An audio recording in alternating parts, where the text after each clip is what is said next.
Despite concerns about rising fuel prices and inflation, Flying Tigers pressed on and merged with another experienced veteran of air freight, Seaboard World Airlines.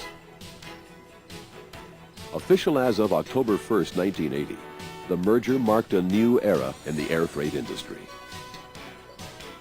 Seaboard's European and Middle Eastern routes, coupled with Tiger's domestic and Pacific routing, gave the industry something it never had before: scheduled all-cargo single-carrier service around the world. Internationally, we expanded, as I said, by buying Seaboard and getting to Europe. And that reaction created us acquiring a great deal of debt in connection with the Seaboard purchase. Now, initially, that was an adverse reaction, but it did provide us the capacity, eventually, in a few years thereafter, to give us the capacity to expand into the Asian marketplace by offering more frequencies and eventually leading to the revenue base sufficient to make money. Time. Contending with deregulation and stiff competition domestically, Tigers threw itself into the domestic pickup and delivery business. Flying Tigers began a door-to-door service, promoted with an extensive advertising campaign. On time, or you don't pay. Small, medium, or large. Call Flying Tigers. It's on time, or it's on us. Flying Tigers. While competition continued in the domestic market, it was also beginning to take its toll in our normally strong trans-Pacific market. When we started in the Pacific, we were really the all-cargo carrier. We had the lion's share of, all the markets to ourselves. I mean, I can remember Taiwan, we used to be 70%, and Japan, we used to be 40% better, those kinds of things. And that's gradually decreased simply because of the additional capacity that has been introduced into all the markets. American and foreign carriers continued to divert some of our traffic and our revenue. Flying Tigers found itself again struggling for survival. I don't think the employees realized how bad off we really were. Financially, we were a bankrupt company, although not officially. When you don't pay your lenders, there's a signal there you've run out of cash, and we had run out of cash. Airplanes and other assets had to be sold. Uncertainty gripped the airline with fears of corporate takeovers. That was probably the real low point financially for the company. We had been deteriorating during the early 80s, and interestingly enough, some of those decisions, which had a real adverse impact on us and almost led us to bankruptcy, were very beneficial in the longer run. The purchase of Seaboard, as I mentioned, gave us the additional 747 aircraft. The purchase of the 3 Singapore aircraft, passenger aircraft, we eventually swapped with Pan Am for 4 cargo aircraft. Even though competition continued to take its toll, Flying Tigers implemented plans for a new hub at Rickenbacker Air National Guard Base near Columbus, Ohio. The hub opened in early 1986. I will probably never again experience such a wide range of emotions in my life. It was chaotic, it was hectic, there was all kinds of fears, there was heavy concerns, a lot of people running around, a lot of last-minute items to be taken care of. The first couple of months were absolutely brutal. Long days, a lot of work, a lot of dedicated people, tremendous amounts to attempt to accomplish, a lot of revisions to operating procedures, a lot of trial and error, a lot of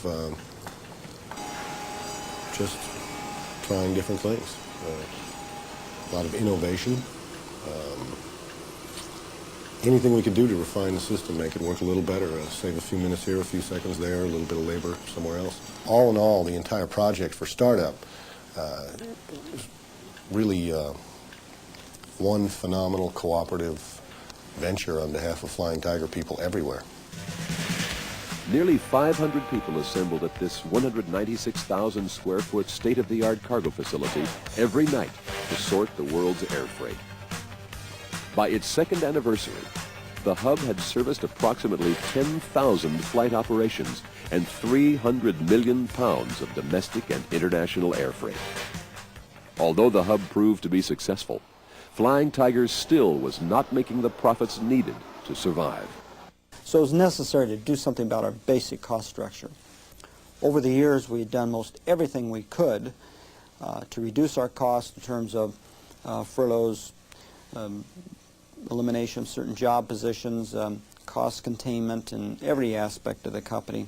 But we needed to attack the real guts of it. In the fall of 1986, the company implemented a bold three-point plan that resulted in an incredible turnaround for Flying Tigers. If you recall last fall, in a large sense, in a macro sense, we said there were three objectives that we wanted to accomplish and that they needed to fall sequentially. And they were, we needed to reduce our operating expenses to reasonably competitive levels, and two, and following the former, we needed to get the debt of Flying Tigers restructured. And three, and of a longer-term nature, we needed to implement a strategic plan that would enable us to carve out a worldwide market niche that we can defend. Plans were implemented to increase lift capacity and to upgrade facilities and equipment. The company also initiated an incentive program called the Partnership Plan, which would allow employees to reap the benefits of returning Tigers to profitability in the form of profit sharing and stock ownership. Miraculously, at the end of 1987, Flying Tigers reported a record pre-tax profit of $106.6 million, a dramatic turnaround. The Tiger spirit had emerged once again. In 1988, a renewed Flying Tigers began focusing on a variety of marketing strategies that would carry it into the next century and establish it as a globally integrated system of air freight services. The theme of this strategy, we're taking care of business. In December of that year, a new chapter in history was recorded. About an hour and a half ago, we announced in New York at the opening of trading on the New York Stock Exchange that Federal Express and Flying Tigers, a large air freight company that most of you are familiar with, had announced an agreement that Federal Express would acquire Flying Tigers. From an idea born in the skies over China, Flying Tigers became the largest air freight airline in the world. With more than 4 decades of experience and less than 7,000 employees, Flying Tigers has provided service to virtually every place on Earth. We've always taken pride in having the capability of moving just about anything, anywhere. Our niche in the market has been our unique ability to successfully transport the unusual as well as the routine. We can all be very proud of our heritage and our company's place in history. The founder of Flying Tigers, Bob Prescott, passed away in March 1978. Prescott left us with something he nurtured and cultivated in his employees since the day he began the company. It was more than enthusiasm and resourcefulness. It was more than tenacity and perseverance. It was a spirit. The Tiger can-do spirit. He was, I guess, what would you call it, a young man's image of what I would have liked to have been. Idle, I guess is the word. He was a very rough, craggy, homespun, very down to earth. He was had a lot of fun, good sense of humor, and the one thing that you always depend on is the fact that he was probably the most frank and direct person that I've never met. I don't think there was a devious bone in his body. I think we all have a lot to look back on and a lot to feel proud of. Flying Tigers may be coming to an end, but the Tiger can-do spirit will live forever.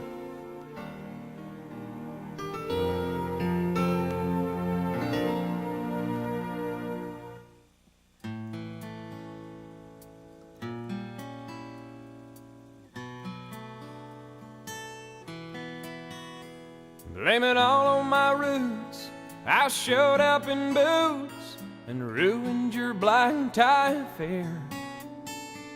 The last one to know, the last one to show, I was the last one you thought you'd see there.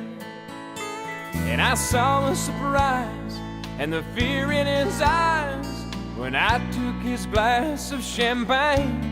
And I toasted you, said, honey, we may be through, but you'll never hear me complain. 'Cause I got friends in low places where the whiskey drowns and the beer chases my blues away. And I'll be okay. I'm not big on social graces. Think I'll slip on down to the oasis. So I've got friends in low places.